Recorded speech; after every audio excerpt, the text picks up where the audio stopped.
What's up everyone? In today's video we're going to be discussing a man who was known as the Chameleon Killer because he would always change his identity after every murder. Make sure to drop a like, subscribe, and turn on post notifications so you never miss a weekly upload. As always, let's get into it. Terry Rasmussen was a man who was born on December 23, 1943 in Colorado Springs. Terry lived with his family in Phoenix, Arizona, and eventually moved to Hawaii where he got married in 1968. Not long after, Terry and his wife decided to move back to Arizona where they eventually had their twin daughters in 1969. By 1970, Terry was a qualified electrician, and only a few months later his family upped and moved to Redwood, California. In 1970, Terry had his third child be born, and only 2 years later in 1972, he welcomed his fourth. Following a brief separation, Terry moved back to Arizona, and that's where his acts of violence began to start showing signs. In the early 1970s, Terry was arrested and then arrested again in 1975 for aggravated assault. Terry's wife had seen enough at this point and decided to take the children and up and leave Terry. In the following months, Terry decided to up and leave to New Hampshire under the new name Bob Evans, and that's where his killing spree began. In 1981, a woman named Denise took her 6-month-old child to her mom's house for Thanksgiving. Accompanying Denise to her mom's house was her boyfriend named Bob Evans, and shortly after Thanksgiving, they vanished. Denise's mom started to raise questions but thought that her daughter may have skipped town due to all the debt she owed and never saw her again. Authorities believe that Terry may have taken Denise out to California to murder her, although her body was never recovered. In 1986, an RV park received a new handyman who went by the name of Gordon Jensen. Gordon brought his 5-year-old daughter with him, and everyone in town seemed to love him. But little did they know that Gordon was actually Terry, once again changing his identity. By June, Terry had talked an older couple into adopting his daughter, and after promising them a trial run, took off and never saw them again. When Terry never returned, his daughter Lisa, who was a 5-year-old girl, was placed into protective custody. Now facing child abandonment charges, police put out a warrant for Terry's arrest. Almost 3 years went by, but eventually Terry was caught by police and arrested for his outstanding warrant. Terry was sentenced to 3 years in prison, but only served 1 after being released on parole.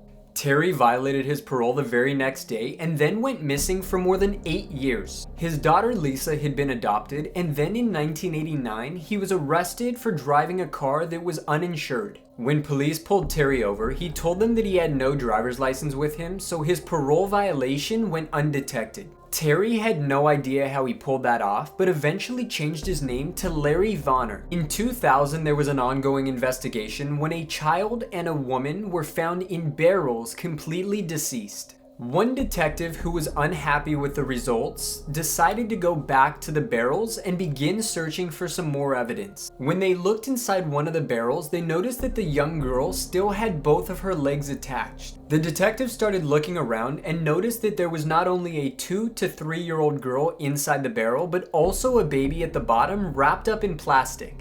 The detective started doing some DNA research and found that the woman was actually the mother of both children also in the barrels. Meanwhile, Terry was in California dating a new girl who was a young chemist. In June of 2002, the young woman that Terry was dating suddenly vanished, and he was brought in for questioning by the police. Her family was highly suspicious of him and told police that they believed he had a part in her disappearance. After fingerprinting Terry, police found a match and realized that he was the man who violated his child abandonment parole. Police immediately searched the property, and after finding kitty litter in the corner of their garage, noticed that there was a woman's foot sticking out of it. In November of 2002, Terry was arrested for the murder of his girlfriend and for violating parole. He was jailed for 15 years and jailed as Kimball. Little did police know they actually had a serial killer behind bars. That is until police started digging around and putting 2 and 2 together.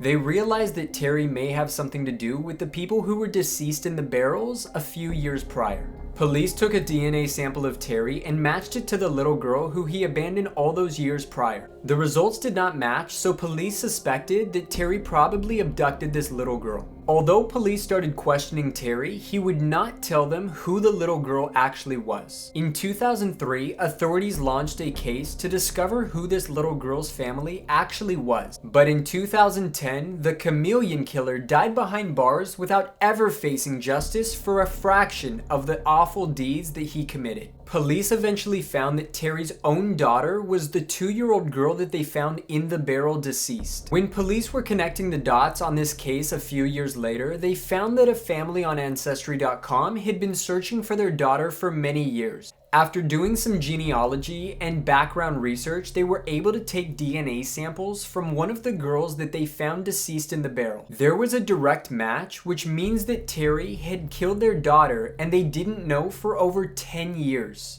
At the end of the day, this disgusting man killed a minimum of 6 people, including women and children specifically. Although Terry was a suspect in many other murders around his area, including a 14 and 17-year-old girl, police were only able to confirm 6. The odd thing about Terry the Chameleon killer is the fact that he targeted people who he had a relationship with specifically. Although Terry died at 67 from lung cancer behind bars, I don't think he nearly got what he deserved for such horrendous crimes. What do you think?